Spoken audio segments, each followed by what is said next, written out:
Hello, traders. FX Pip Collector here. Today is Tuesday, September 16th, and this is my PM recap for gold, and we are on the 4-hour time frame.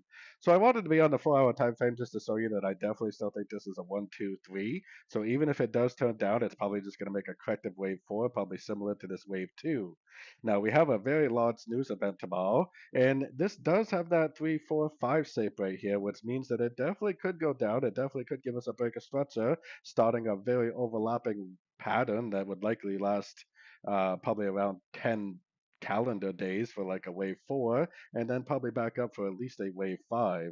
So even if we do get a very significant turn to the downside tomorrow, it is very likely not going to be the end of a trend. It's very likely just going to be a wave 4, and honestly, none of this is even guaranteed. I try to say on every one of my gold videos to be careful with shorts because there's really nothing stopping gold from, making a pullback and then going right back up.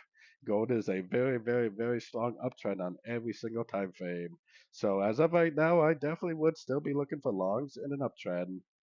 So anyways, don't forget to check out my website linked over here in the corner. And as always, thank you for watching and happy trading.